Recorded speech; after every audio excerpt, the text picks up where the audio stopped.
જો વિદ્યાર્થી મિત્રો, અગાઉના લેક્ચરમાં આપણે કાર્બોક્સિલિક એસિડની બનાવટ વિશે થોડીક ચર્ચા કરેલી છે અને કાર્બોક્સિલિક એસિડની રાસાયણિક પ્રક્રિયાઓમાં કાર્બોક્સિલિક એસિડમાં રહેલો જે OH બંધ જે છે એ તૂટે છે.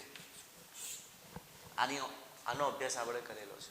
આની કેટલીક રાસાયણિક પ્રક્રિયાઓમાં સક્રિય ધાતુ સાથેની પ્રક્રિયા હોય કે Na2CO3 NaHCO3 જેવા બેઝ અથવા NaOH KOH જેવા બેઝ સાથેની પ્રક્રિયા હોય એનો આપણે થોડોક અભ્યાસ કરેલો છે.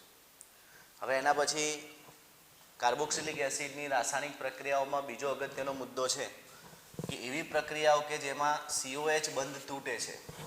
એનો મતલબ કે જ્યારે આપણે કાર્બોક્સિલિક એસિડ લખીએ છીએ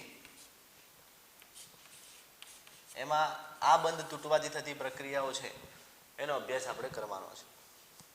તો એમાં જુદી જુદી આપણને પ્રક્રિયાઓ આપેલી છે. આપણે અગાઉ જે કાર્બોક્સિલિક એસિડ બનાવેલો છે એના કાર્બોક્સિલિક એસિડના 4 વ્યુત્પન્નમાંથી બનાવેલો છે.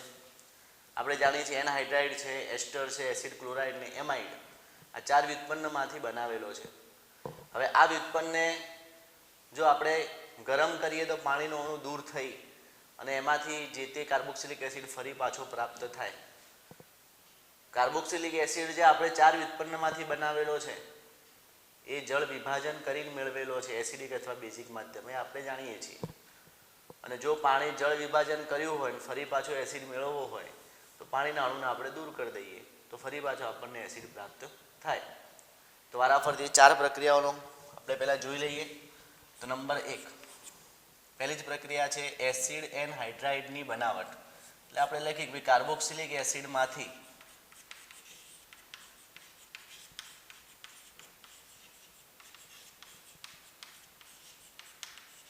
એનહાઇડ્રાઇડનું બનવું.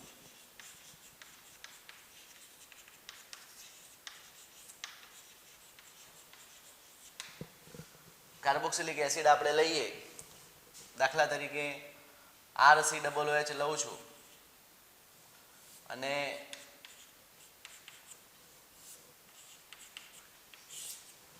RCOOH માંથી પાણીનો અણુ દૂર કરવો છે, નિર્જલીકરણ કરવું છે.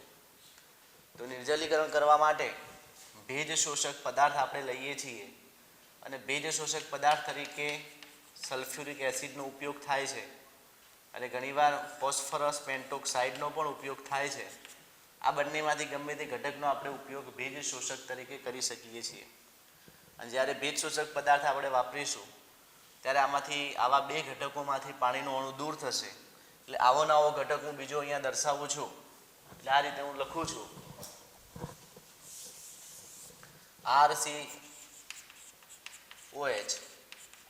પ્લસ અને આ રીતે એને દર્શાવું છું. અને આ પ્રક્રિયામાં પાણીનો અણુ દૂર થાય તો દાખલા તરીકે અહીંયાથી H2O દૂર થાય છે તો નિપજ તરીકે આપણને આ ઘટક પ્રાપ્ત થાય. લખી શકાય RC ડબલ બંધો ઓક્સિજન C ડબલ બંધો R. અને આ જે સમૂહ છે જેને આપણે એનહાઇડ્રાઇડ તરીકે ઓળખીએ છીએ. તો આ રીતે આપણે એનહાઇડ્રાઇડ મેળવી શકીએ છીએ. એવી રીતે દાખલા તરીકે R તરીકે આપણે કોઈ ક્રિયાશીલ સમૂહ લઈ લઈએ, દર્શાવી શકીએ કોઈ CH3, આને કહીશું એસિટિક એસિડ અથવા ઇથેનોઇક એસિડ. આવા 2 ઘટકો પ્લસ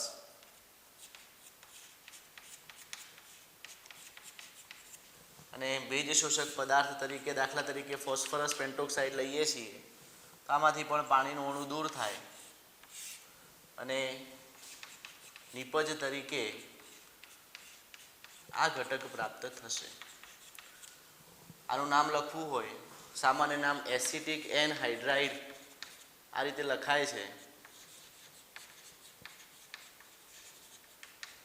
અથવા તો 2 કાર્બન છે એટલે ઇથેન છે એટલે ઇથેનોઇક એનહાઇડ્રાઇડ તરીકે પણ તમે એને લખી શકો છો.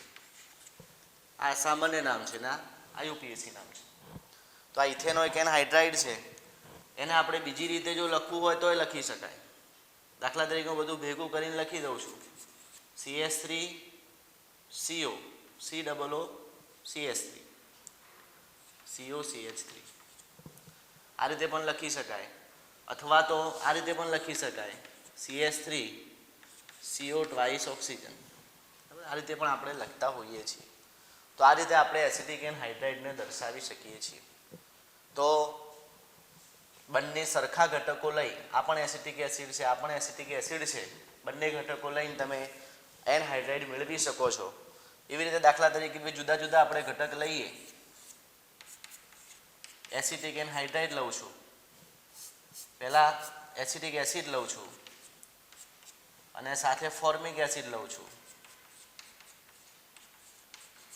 તો આમાંથી પણ પ્રક્રિયા થઈ, ફોસ્ફરસ પેન્ટોક્સાઇડ ભેજ શોષક પદાર્થ છે, પાણીનો અણુ દૂર થાય છે, ઉપર લખીશું -H2O. અને હવે નિપજ આ રીતે મળશે, CH3 CO OH અને H દૂર કરીએ અને અહીંયા ઓક્સિજન જોડ દઈએ અને આ બાજુ લખવાનો છે, એટલે અહીંયા લખું છું OH અને H. તો ઓક્સિજન C ડબલ બંધો H. આ રીતે આપણને નિપજ પ્રાપ્ત થશે. આનું નામ લખવું હોય તો આ ઇથેનોઇક છે, આ મિથેનોઇક છે, એટલે લખાય ઇથેનોઇક મિથેનોઇક એનહાઇડ્રાઇડ. આ રીતે તમે નિપજ એની મેળવી શકો છો. બીજા ઉદાહરણ પણ આપણે લઈ શકીએ છીએ. બરાબર, દાખલા તરીકે કોઈ ચક્રીય સંયોજન લઈ લઈએ, થેલિક એસિડ લઈએ. થેલિક એસિડ માટે 2COOH સમૂહ જોડી દઈએ,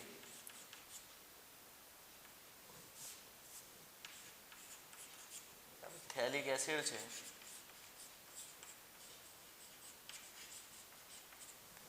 આમાંથી પાણીનો અણુ આપણે દૂર કરી દઈએ. તો નિપજ તરીકે -H2O ભેજ શોષક પદાર્થ તરીકે દાખલા તરીકે સાંદ્ર H2SO4 લઈએ તો નિપજ આવી મળશે, બેન્ઝીન ચક્ર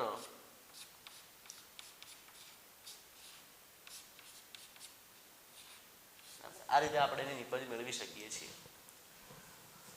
તો આના 3 ઉદાહરણ આ રીતે આપણે લખીશું. નામ લખી દઈએ આનું, થેલિક એનહાઇડ્રાઇડ.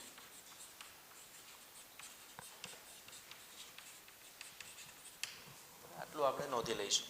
તો આ રીતે કાર્બોક્સિલિક એસિડમાંથી એનહાઇડ્રાઇડ મેળવી અને આટલી પ્રક્રિયાઓ ભેજ શોષક પદાર્થની હાજરીમાં આપણે કરી શકીએ છીએ. ચલો, એના પછી બીજો મુદ્દો છે કાર્બોક્સિલિક એસિડમાંથી એસ્ટરની બનાવટ.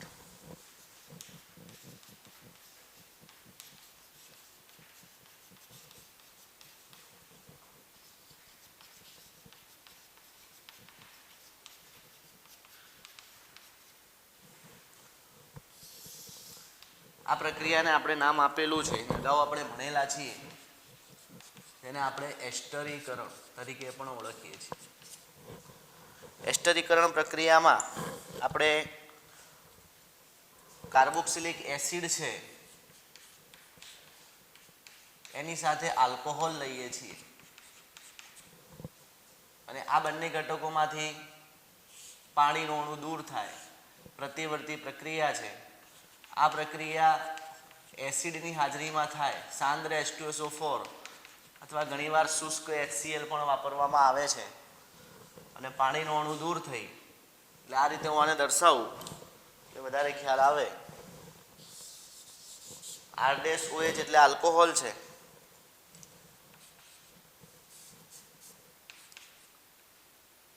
હું એને આ રીતે લખું છું, એટલે OH અને H આમાંથી છૂટો થાય, -H2O અને આમાંથી RC ડબલ બંધ O R', જેને આપણે એસ્ટર કહીએ છીએ.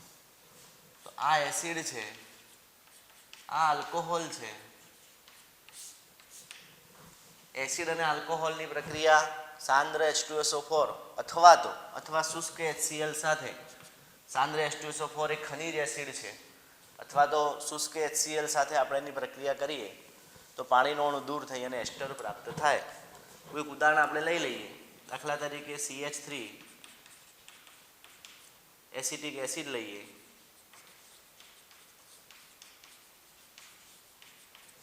અને આની પ્રક્રિયા ઇથેનોલ સાથે કરીએ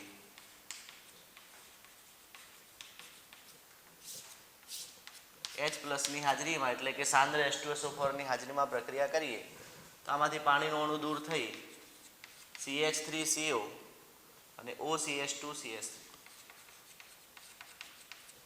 નામ લખવું હોય, આ ઇથાઇલ છે ને ઇથેનોઇડ છે, એસ્ટર છે એટલે એ પ્રત્યે મૂકીએ નામ લખાય ઇથાઇલ ઇથેનોઇડ. તો આ રીતે એસ્ટરીકરણ પ્રક્રિયા થઈ અને આપણને એસ્ટર પ્રાપ્ત થાય જે એસિટિક એસિડમાંથી આપણે મેળવીએ છીએ. ચલો એના પછી કાર્બોક્સિલિક એસિડમાંથી જેવી રીતે આપણે એસ્ટર મેળવ્યો છે, કાર્બોક્સિલિક એસિડમાંથી જેવી રીતે આપણે એનહાઇડ્રાઇડ મેળવ્યો છે, એવી રીતે આપણે એમાઇડ કે એસિડ ક્લોરાઇડ પણ મેળવી શકીએ છીએ.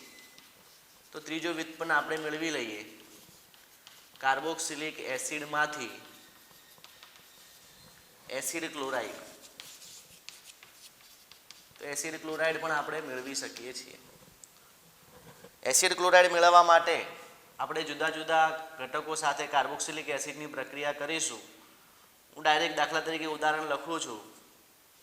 CH3COOH એસિટિક એસિડ છે, આની પ્રક્રિયા SOCl2 સાથે આપણે કરીએ થાયોનિલ ક્લોરાઇડ સાથે, તો Cl જે છે એ ન્યુક્લિયોફિલિક તરીકે વર્તી અને લિવિંગ ગ્રુપ હોય છે ને આમાંથી દૂર કરે છે, એટલે નિપજ તરીકે CH3COCl અને વધશે દૂર થશે SO2 અને -HCl.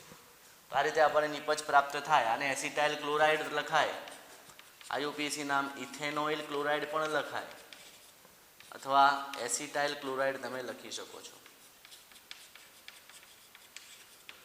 તો આ રીતે થાયોનિલ ક્લોરાઇડ SOCl2 એસિટિક એસિડ સાથે ઇથેનોઇલ ક્લોરાઇડ આપે છે. તમે SOCl2 ના બદલે PCl3 પણ વાપરી શકો છો, PCl5 પણ વાપરી શકો છો. તો CH3COOH પ્લસ PCl3 ફોસ્ફરસ ટ્રાયક્લોરાઇડની હાજરીમાં જ્યારે પ્રક્રિયા કરીએ છીએ ત્યારે પણ CH3COCl પ્રાપ્ત થાય છે. અહીંયા 3 Cl છે એટલે 3 મોલ અહીંયા દર્શાવી દઉં, બરાબર. એટલે છૂટું થશે HCl PCl3 માંથી, એટલે સમીકરણ સંતુલિત કરી દઈએ એટલે 3 મોલ HCl લખું છું. તો 3 mall CH3COCl plus 3 mall HCl પ્રાપ્ત થાય પ્લસ H3PO3 બરાબર, કેમ કે ફોસ્ફરસ પણ આપણે દૂર કરીશું એટલે 3 મોલ CH3COOH માંથી CH3COCl HCl પ્લસ H3PO3 પ્રાપ્ત થશે. એવી રીતે CH3COOH છે એની પ્રક્રિયા PCl5 સાથે આપણે કરીએ છીએ ત્યારે PCl5 માંથી ફોસ્ફરસ ઓક્સીક્લોરાઇડ CH3COCl તો બનશે જ, પ્લસ સાથે સાથે POCl3 પ્લસ HCl પ્રાપ્ત થશે. તો આ રીતે આપણને જુદી જુદી નિપજો પ્રાપ્ત થાય. તો ઇથેનોઇલ ક્લોરાઇડ SOCl2 ની હાજરીમાં, PCl3 ની હાજરીમાં કે PCl5 ની હાજરીમાં આપણે મેળવી શકીએ છીએ. અહીંયા સમીકરણ સંતુલન જોઈ લેજો. PCl3 છે એટલે H3PO3 એટલે અહીંયા HCl નથી જોજો, પ્લસ H3PO3 છે. તો આ રીતે નિપજ આપણે મેળવી શકીએ છીએ. તો આટલું આપણે નોંધી લઈશું.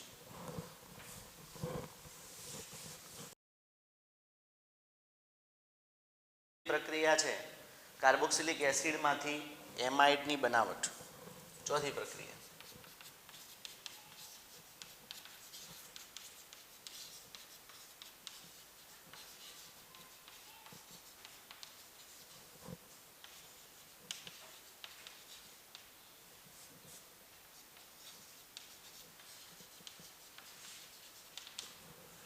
કાર્બોક્સિલિક એસિડમાંથી આપણે એમાઇડ બનાવીશું અને આના માટે RC ડબલ બંધો OH એસિડ લઈશું. આની પ્રક્રિયા તમે એમોનિયા સાથે કરી શકો છો અને ઘણીવાર એમોનિયા ન વાપરતા એમોનિયમ હાઇડ્રોક્સાઇડ NH4OH પણ વાપરી શકાય છે. અને પ્રક્રિયા થઈ અને OH બંધ પહેલા તબક્કામાં OH બંધ નથી તૂટતો પણ પહેલા NH3 જે છે આની સાથે જોડાય છે અને ક્ષાર બનાવે છે. એટલે આમાંથી જે નિપજ બનશે RC ડબલ બંધ O માઇનસ અને NH4 પ્લસ, બરાબર. એ રીતે આપણે લખીએ તો આ રીતે લખી શકાય. પહેલા એમોનિયમ જે છે ક્ષાર બને છે અને એના પછી એને જો ગરમ કરવામાં આવે છે તો આમાંથી RCO NH2 પાણીનું અણુ દૂર થાય છે એટલે સીધું એમાઇડ પ્રાપ્ત થાય અને પાણીનું અણુ આમાંથી દૂર થશે. તો આમાંથી આ રીતે એમાઇડ સંયોજન આપણે મેળવી શકીએ. દાખલા તરીકે આપણે ઉદાહરણ તરીકે એસિટિક એસિડ જ લઈએ છીએ અને આની પ્રક્રિયા એમોનિયા સાથે કરીએ છીએ. જો તમે NH4OH સાથે પ્રક્રિયા કરો છો તો અહીંયા માઇનસ H2O આવશે. NH3 સાથે કરો તો સીધો જોડાઈ જાય. એટલે સીધી નિપજ લખી દઉં CH3COO માઇનસ અને NH4 પ્લસ. નામ લખવું તો એમોનિયમ છે, એસિટેટ છે, એટલે આ રીતે લખાય. એમોનિયમ ઇથેનોઇટ લખો તો પણ ચાલે, એમોનિયમ એસિટેટ લખો તો પણ ચાલે. અને પછી એને આગળ વધુ ગરમ કરવામાં આવે તો પાણીનું અણુ આમાંથી દૂર થાય, નિર્જલીકરણ થાય અને નિપજ તરીકે CH3CONH2 જેને આપણે એસિટામાઇડ કહીએ છીએ અથવા તો એને આપણે એસિટામાઇડ તરીકે ઓળખીએ છીએ અથવા ઇથેનેમાઇડ, 2 કાર્બન છે એટલે IUPAC નામ લખવું હોય તો ઇથેનેમાઇડ તરીકે આપણે ઓળખીશું. તો આ રીતે આપણે એમાઇડ સંયોજન આમાંથી મેળવી શકીએ છીએ. બીજા ઉદાહરણ પણ આપણે વધારે જો દર્શાવવા હોય તો આમાંથી આપણે દર્શાવી શકીએ છીએ.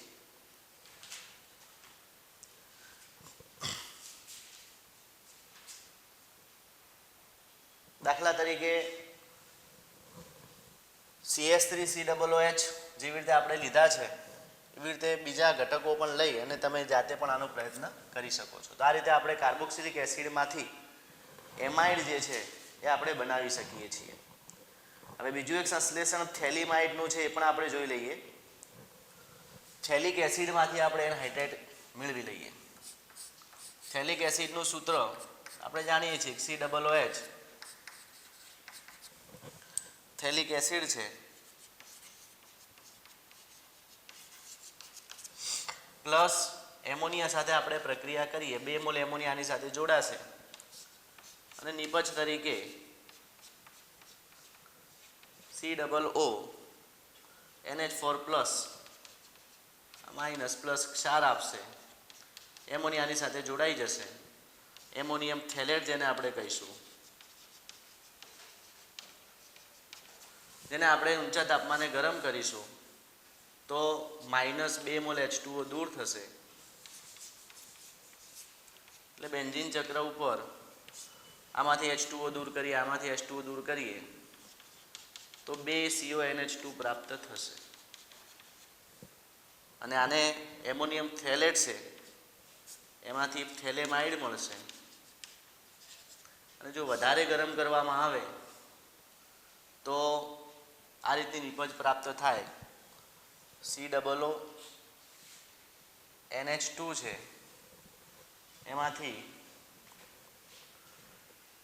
એમોનિયાનો અણુ આપણે દૂર કરી દઈએ એટલે NH2 અહીંયાથી, હાઇડ્રોજન અહીંયાથી, એટલે નિપજ તરીકે આ રીતે ઘટક પ્રાપ્ત થાય. આ રીતે દર્શાવું છું. C ડબલ બંધો અહીંયા પણ લખું છું, C ડબલ બંધો અને નાઇટ્રોજન અને હાઇડ્રોજન NH2 અને H અહીંયાથી છૂટો થાય, એક H વધશે એટલે અહીંયા NH લખું છું. આ રીતે આ થેલેમાઇડ છે એમાંથી આપણને થેલિમાઇડ પ્રાપ્ત થશે. લખી દઈએ -NH3 વધારે ગરમ કરવામાં આવે તો આ રીતે થેલિક એસિડ લઈશું, એમોનિયા સાથે પ્રક્રિયા કરીશું, એમોનિયમ થેલેટ મળશે.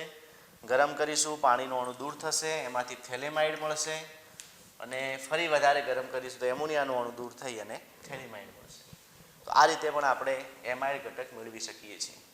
તો આને પણ આપણે વ્યવસ્થિત બુકમાં નોંધી લઈશું.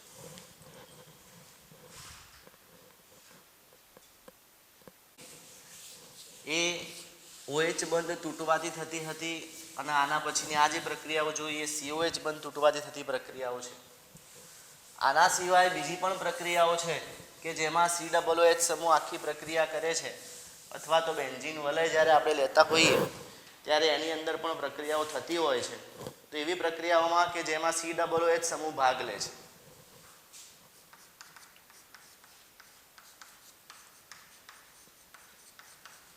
COOH સમૂહ ભાગ લે છે એવી પ્રક્રિયાઓનો આપણે હવે અભ્યાસ કરીએ. એમાં બે પ્રક્રિયાઓ આપણને આપેલી છે. એક પ્રક્રિયા છે રિડક્શન પ્રક્રિયા અને બીજી પ્રક્રિયા છે ડીકાર્બોક્સિલેશન પ્રક્રિયા. બરાબર, એ પણ આપણે જોઈ લઈએ. રિડક્શન પ્રક્રિયા, કાર્બોક્સિલિક એસિડનું રિડક્શન.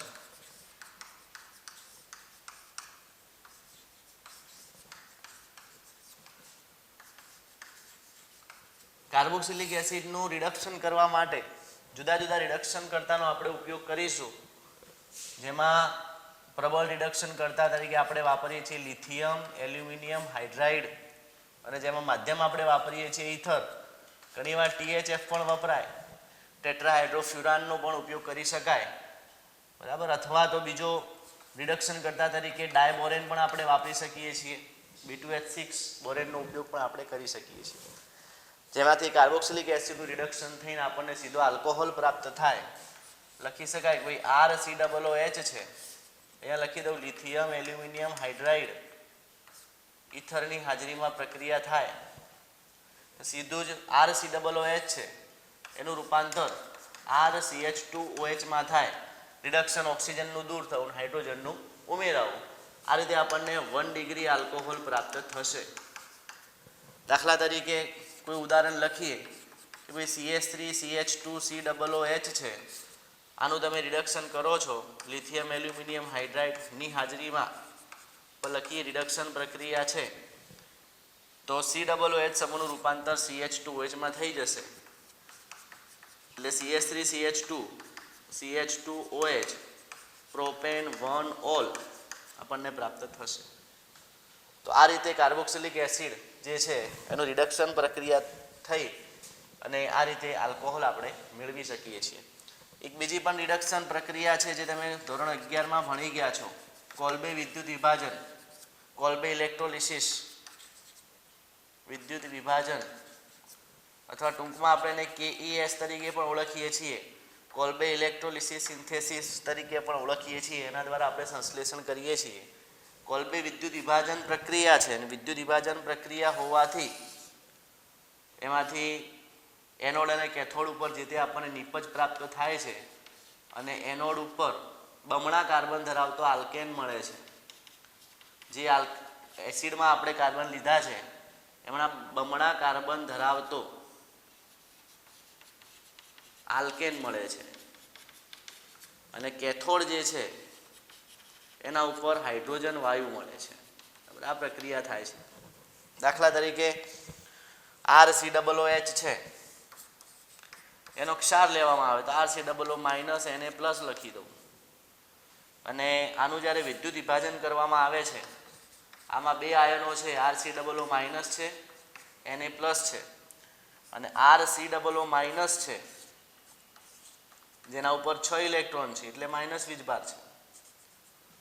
આની પ્રક્રિયા થઈ અને બંધ તૂટીને પહેલા મુક્ત મૂલક મળે છે, એટલે આ ઇલેક્ટ્રોન અહીંયા દાખલ થાય, આમાંથી એક ઇલેક્ટ્રોન અહીંયા દાખલ થાય, ડબલ બંધ બને, CO2 આમાંથી દૂર થઈ જાય CO2 સ્વરૂપે, એટલે R મુક્ત મૂલક બને છે અને એમાંથી CO2 દૂર થાય છે.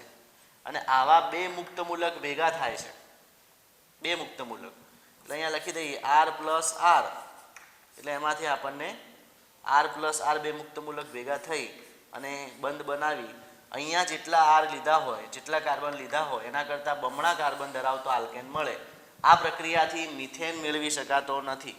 એક કાર્બનવાળો તો ના જ મેળવી શકાય, બમણા કાર્બન ધરાવતો આલ્કેન મળે તો સ્વાભાવિક છે કે એક કાર્બનવાળો આલ્કેન ન મેળવી શકાય. એટલે KES પ્રક્રિયાથી મિથેન મેળવી શકાતો નથી. આ બાબત આપણે ધ્યાન રાખીશું.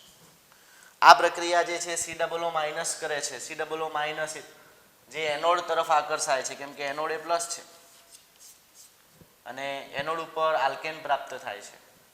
જો મારે આ પ્રક્રિયા કેથોડ ઉપર લખવી હોય તો પણ હું દર્શાવી શકું છું કે ભાઈ કેથોડ ઉપર શું થાય, તો Na પ્લસ છે, પણ Na પ્લસ જે છે એની રિડક્શન પામવાની શક્તિ પાણી કરતાં ઓછી છે, એટલે પાણી જ વિદ્યુત વિભાજન પામે છે અને પાણીનું વિદ્યુત વિભાજન થઈ અને કેથોડ ઉપર આપણને નિપજ H2 વાયુ પ્રાપ્ત થાય છે. એટલે અહીંયાથી H2O છે એ રિડક્શન પ્રક્રિયા અનુભવે છે, એમાંથી H2 પ્લસ OH માઇનસ પ્રાપ્ત થાય. હવે સમીકરણ સંતુલિત કરી દઈએ તો આ રીતે થશે. તો આમ કેથોડ ઉપર H2 વાયુ મળે છે અને એનોડ ઉપર બમણા કાર્બન ધરાવતો આલ્કેન કોલ્બે વિદ્યુત વિભાજનથી પ્રાપ્ત થાય છે. તો આ પ્રક્રિયાઓ જે છે એ કાર્બોક્સિલિક એસિડનું રિડક્શન અને વિદ્યુત વિભાજન છે.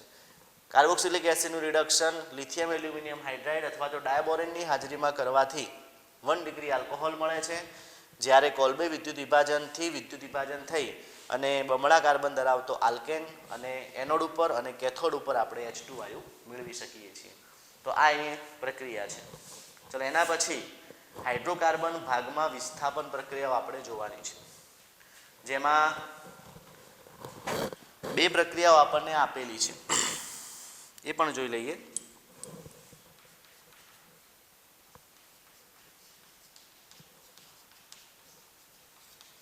હાઇડ્રોકાર્બન ભાગમાં વિસ્થાપન પ્રક્રિયાઓ. એમાં એક અગત્યની પ્રક્રિયા છે HVZ પ્રક્રિયા, હેલ-હોલહાર-ઝેલિસ્કાય પ્રક્રિયા, HVZ પ્રક્રિયા. એનું ફૂલ નેમ આપણે લખી દઈએ, હેલ-વોલ્હાર્ડ-ઝેલિન્સ્કી.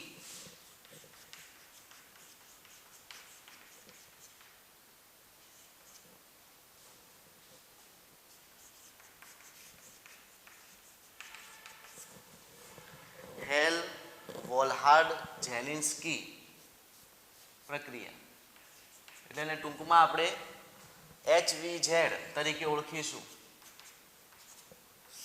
અને આ પ્રક્રિયા જે છે એ હેલોજિનેશનની જ પ્રક્રિયા છે કે જેમાં આપણે હેલોજનનો પરમાણુ દાખલ કરીશું, હાઇડ્રોજનને દૂર કરીશું. બરાબર, X2 ની હાજરીમાં પ્રક્રિયા થશે. બરાબર, જોઈ લઈએ 2 તબક્કામાં પ્રક્રિયા થાય છે.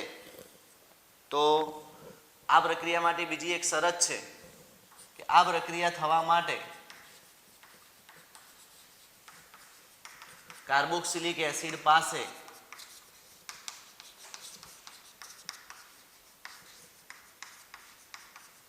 આલ્ફા હાઇડ્રોજનનું હોવું જરૂરી છે. જો આલ્ફા હાઇડ્રોજન ન હોય તો આ પ્રક્રિયા થતી નથી. દાખલા તરીકે ઉદાહરણ દ્વારા જોઈ લઈએ કે CH3 COOH છે, આ સમૂહ સાથે જોડાયેલો કાર્બન આલ્ફા કાર્બન કહેવાય. આ આલ્ફા કાર્બન છે, એની સાથે જોડાયેલા હાઇડ્રોજન એ આલ્ફા હાઇડ્રોજન છે. 2 તબક્કામાં પ્રક્રિયા થાય, ક્રિયાવિધિમાં જવાની જરૂર નથી, સીધું લખી દઉં છું. 2 તબક્કામાં, પહેલા તબક્કામાં હું હેલોજિનેશન લખું તો દાખલા તરીકે X2, જે X બરાબર કાં તો બ્રોમિન લખી શકાય કાં તો ક્લોરિન લખી શકાય. X2 ઓબ્લિક લાલ ફોસ્ફરસની હાજરીમાં પ્રક્રિયા થાય અને બીજા તબક્કામાં જળ વિભાજન થાય પાણીની હાજરીમાં. તો આ પ્રક્રિયામાં વિસ્થાપન પ્રક્રિયા થાય, હાઇડ્રોજન અહીંયાથી દૂર થાય, આલ્ફા હાઇડ્રોજન દૂર થાય. જોજો, આલ્ફા હાઇડ્રોજન દૂર થશે અને આલ્ફા હાઇડ્રોજન દૂર થાય તો CH3 ના બદલે CH2, એની સાથે Cl જોડાય અને ક્લોરોઇથેનોઇક એસિડ આપણને પ્રાપ્ત થાય, અથવા ક્લોરોએસિટિક એસિડ જે લખવું, ક્લોરોઇથેનોઇક એસિડ. આ ઇથેનોઇક એસિડ છે અથવા એસિટિક એસિડ છે. બરાબર, તો આ રીતે. અને જો બીજી એક બાબત કે જો ક્લોરિનેશન બહુ ઓછા પ્રમાણમાં કરીએ તો આ નિપજ થશે, પણ જો વધુ ક્લોરિનેશન કરવામાં આવે, જો વધુ લખેલું હોય ઉપર, તો ધ્યાન રાખીશું વધુ ક્લોરિનેશન થાય તો બધા જ હાઇડ્રોજન દૂર થઈ જાય. એટલે આ રીતે ટ્રાયક્લોરો એસિટિક એસિડ કે ઇથેનોઇક એસિડ તમે લખી શકો છો. આ નિપજ પ્રાપ્ત થાય. આવું પણ થઈ શકે, પણ જો વધુ શબ્દ વાપરેલો હોય ત્યારે જ આપણે આ નિપજ બનાવીશું. તો સીધું આપણે ક્લોરો ઇથેનોઇક એસિડ લખી દઈશું. તો આવા બીજા ઉદાહરણ પણ તમે આની અંદર લખી શકો છો અને જાતે બનાવી શકો છો. ઘણા બધા ઉદાહરણ તમે બનાવી શકો છો. એક કાર્બન વાળો લખી શકો, અથવા તો હું લખું કોઈ CH3 CH2 COOH છે, નામ લખવું હોય તો પ્રોપેનોઇક એસિડ થાય. આ પ્રોપેનોઇક એસિડ છે અને આની પ્રક્રિયા જ્યારે આપણે H2 લાલ ફોસ્ફરસ 2 તબક્કામાં, આ પહેલો તબક્કો, બીજા તબક્કામાં પાણી સાથે જ્યારે પ્રક્રિયા કરીએ છીએ ત્યારે આ આલ્ફા કાર્બન છે એની સાથે આલ્ફા હાઇડ્રોજન જોડાયેલો છે એ દૂર થશે.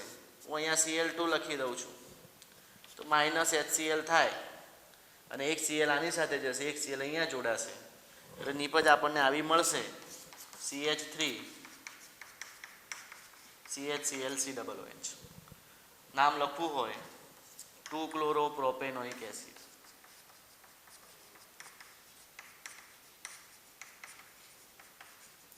આવા ઘણા ઉદાહરણ તમે લખી શકો છો. દાખલા તરીકે બેન્ઝોઇક એસિડ હું દર્શાવું છું તો શું બેન્ઝોઇક એસિડ આ પ્રક્રિયા આપશે? આ પ્રશ્ન. તો આમાં આલ્ફા કાર્બન પહેલાં શોધી લો. COOH સાથે જોડાયેલો આ કાર્બન છે એ આલ્ફા કાર્બન છે. આલ્ફા હાઇડ્રોજન આમાં નથી, કેમ કે 1 2 3 4 બંધ એમ જ પૂરા થઈ જાય છે. અને આલ્ફા હાઇડ્રોજન ના હોય તો HVZ પ્રક્રિયા જો કરવી હોય તો લખી શકાય કે આલ્ફા હાઇડ્રોજન ગેરહાજર હોવાથી HVZ પ્રક્રિયા થતી નથી.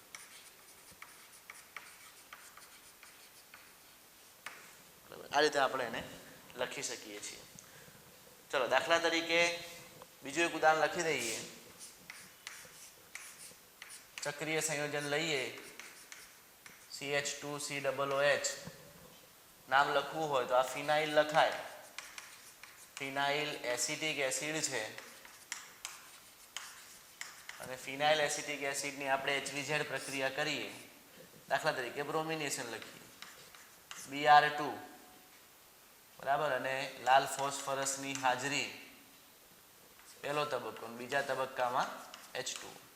તો શું પ્રક્રિયા થાય કે ભાઈ આ કાર્બન અહીંયા જોઈ લઈએ કે આલ્ફા કાર્બન છે, આ આલ્ફા હાઇડ્રોજન છે એટલે નિપજ શું મળશે લખી શકાય કે ભાઈ અહીંયા CH2 માંથી CH થઈ જશે, અહીંયા Br જોડાઈ જશે અને અહીંયા COOH મળશે.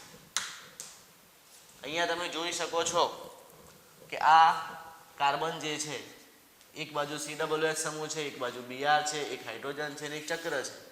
ચારે ચાર સમૂહ જુદા જુદા છે અને માટે આ કાર્બન જે છે એ કેવો કાર્બન કહેવાશે તો એ કિરાલ કાર્બન કહેવાશે. અને કિરાલ કાર્બન હોવાથી જે આ ફિનાઇલ એસિટિક એસિડ 1 બ્રોમો, આ 1 અને 2 એટલે 2 બ્રોમો ફિનાઇલ એસિટિક એસિડ જે પ્રાપ્ત થાય છે, 2 બ્રોમો ફિનાઇલ એસિટિક એસિડ જે મળે છે એ પ્લસ ઓર માઇનસ પ્રાપ્ત થશે. મતલબ કે ડેક્સ્ટ્રો અને લીવોનું મિશ્રણ હશે. દક્ષિણ ભ્રમણીય પણ હશે અને વામ ભ્રમણીય પણ હશે. તો આ રીતે આપણે એની નિપજ મેળવી શકીએ છીએ.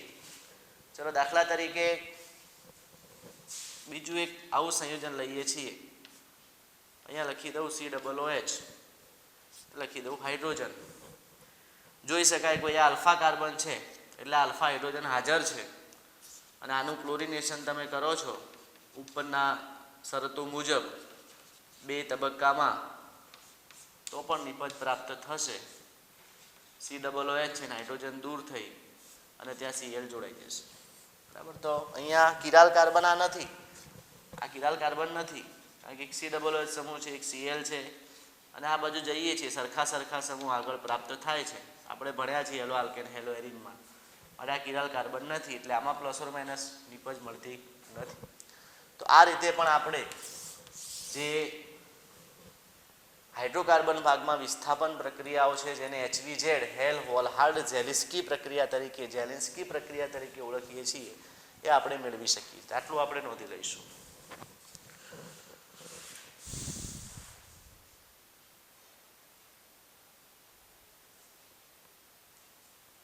એને પણ આપણે જોઈ લઈએ. ડીકાર્બોક્સિલેશન પ્રક્રિયા જે આપણે વિદ્યુત વિભાજન ભણ્યા છીએ, આજે ભણ્યા ને આલ્કેન બનાવ્યો છે એમાં જે પ્રક્રિયા છે એ પણ આપણે જોઈ લઈએ. એ બાકી રહી ગઈ છે વચ્ચે. ડીકાર્બોક્સિલેશન પ્રક્રિયા એટલે કાર્બોક્સિલિક એસિડનું ડીકાર્બોક્સિલેશન કરીશું. બરાબર.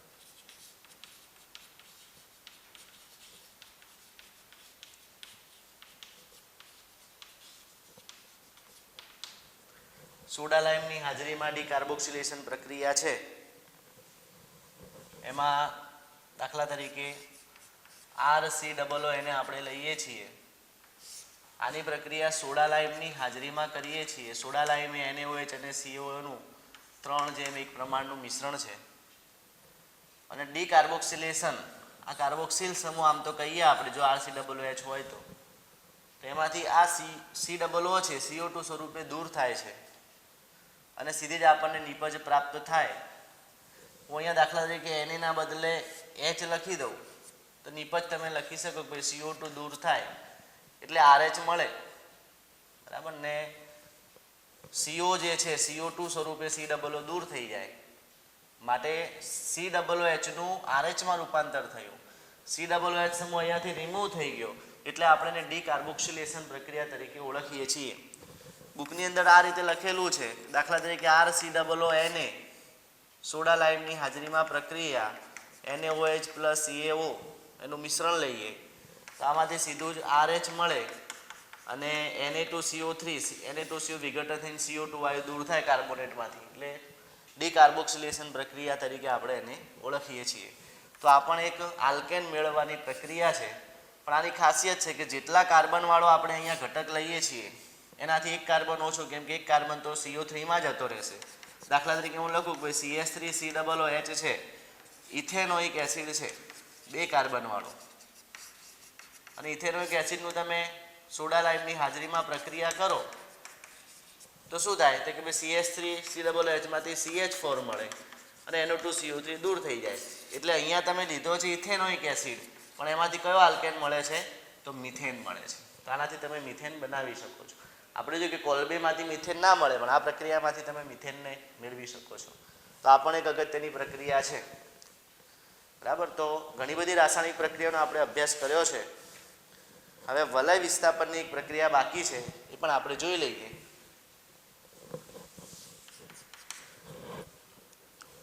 પ્રક્રિયા છે વલય વિસ્થાપન. આપણે ઘણા બધા પ્રક્રિયાઓ જોઈ. OH બંધ તૂટે છે, COH બંધ તૂટે છે. બરાબર. પછી આખા COOH સમૂહમાં પ્રક્રિયા થાય છે. હવે વલય વિસ્થાપનની પ્રક્રિયા જે ઇલેક્ટ્રોન અનુરાગી વિસ્થાપન પ્રક્રિયાઓ છે એ પ્રક્રિયાઓ. તો આની અંદર એક અગત્યની બાબત કે જ્યારે આપણે COOH સમૂહ અહીંયા લખતા હોઈએ છીએ, આપણે એસિડ માટે વિસ્થાપન પ્રક્રિયાઓ જોવાની છે અને COOH સમૂહ જે છે ઇલેક્ટ્રોન વિથડ્રોવિંગ ગ્રુપ છે અને ઇલેક્ટ્રોન વિથડ્રોવિંગ ગ્રુપ હોવાથી ઇલેક્ટ્રોનને ખેંચે છે, પોતાની તરફ આકર્ષે છે. માટે આખું જે બેન્ઝીન વલય છે એમાંથી ઇલેક્ટ્રોન આકર્ષતો હોવાથી એની જે સક્રિયતા જે છે એ ઓછી થઈ જાય છે. માટે COOH સમૂહ EWG ગ્રુપ હોવાથી બેન્ઝીન ચક્ર અથવા બેન્ઝીન વલય પરના કાર્બનની સક્રિયતામાં શું કરે છે તો કે ભાઈ ઘટાડો કરે છે.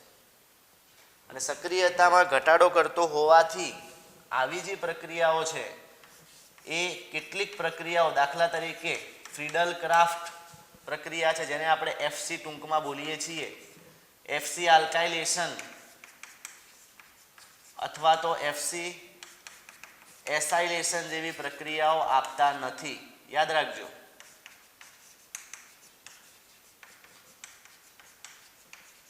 COOH સમૂહ EWG ગ્રુપ હોવાથી ઇલેક્ટ્રોનને પોતાની તરફ આકર્ષે છે, માટે આખા વલય જે છે એની સક્રિયતામાં ઘટાડો કરે છે અને અક્રિય બનાવે છે, અને માટે ફિડલક્રાફ્ટ આલ્કાઇલેશન એસાઇલેશન જેવી પ્રક્રિયાઓ બેન્ઝોઇક એસિડ આપતા નથી, પણ નાઇટ્રેશન, સલ્ફોનેશન કે હેલોજિનેશન જેવી પ્રક્રિયાઓ આવા ઘટકો આપે છે. દાખલા તરીકે આપણે આવી પ્રક્રિયાઓ જોઈએ. COOH સમૂહ છે એનું આપણે નાઇટ્રેશન કરી દઈએ, બેન્ઝોઇક એસિડ છે. નાઇટ્રેશન કરવા માટે સાંદ્ર HNO3 અને સાંદ્ર H2SO4 નો આપણે ઉપયોગ કરીએ છીએ, તો લખી શકીએ સાંદ્ર HNO3 અને સાંદ્ર H2SO4. COOH એ મેટા નિર્દેશક છે અને મેટા નિર્દેશક હોવાથી જે પણ NO2 સમૂહ જોડાશે એ COOH ના મેટા સ્થાને જોડાશે. ઓર્થો મેટા પેર એટલે મેટા સ્થાને જોડાશે. નામ લખવું હોય તો મેટા નાઇટ્રો અથવા 1 2 3 3 નાઇટ્રો લખો તો પણ ચાલશે. મેટા નાઇટ્રો બેન્ઝોઇક એસિડ પ્રાપ્ત થાય છે. એવી રીતે તમે બ્રોમિનેશન પણ દર્શાવી શકો છો, ક્લોરિનેશન દર્શાવી શકો છો. દાખલા તરીકે બેન્ઝોઇક એસિડ છે એનું આપણે બ્રોમિનેશન કરી દઈએ Br2 ની હાજરીમાં, લખીએ બ્રોમિનેશન -HBr, મેટા સ્થાને બ્રોમિન જોડાય તો નિપજ તરીકે Br એટલે 1 2 3 અથવા મેટા બ્રોમો બેન્ઝોઇક એસિડ પ્રાપ્ત થશે. બરાબર, આ રીતે આપણે આની પ્રક્રિયા લખી શકીએ છીએ. જો સલ્ફોનેશન કરવું હોય તો પણ થાય, એ પણ દર્શાવી દઈએ. આનું સલ્ફોનેશન પણ કરી દઈએ તો બેન્ઝોઇક એસિડ લઈએ. સલ્ફોનેશન માટે ઓલિયમ વાપરી શકાય અથવા તો ધુમાયમાન H2SO4 વાપરી શકાય, અને SO3H સમૂહ જોડાય એટલે મેટા સ્થાને SO3H સમૂહ જોડ દઈએ. સમૂહ જોડાય, નામ લખવું હોય તો આ બંનેમાં SO3H ની સક્રિયતા સૌથી વધારે છે. SO3H સૌથી વધારે આપણે જાણીએ છીએ, એટલે આને આપણે અગ્રિમતા આપી અને આના 1 2 અને આમ ચાલવું પડે, એટલે 3 કાર્બોક્સિલિક બેન્ઝીન સલ્ફોનિક એસિડ આવું નામ આપણે આનું લખવું પડે.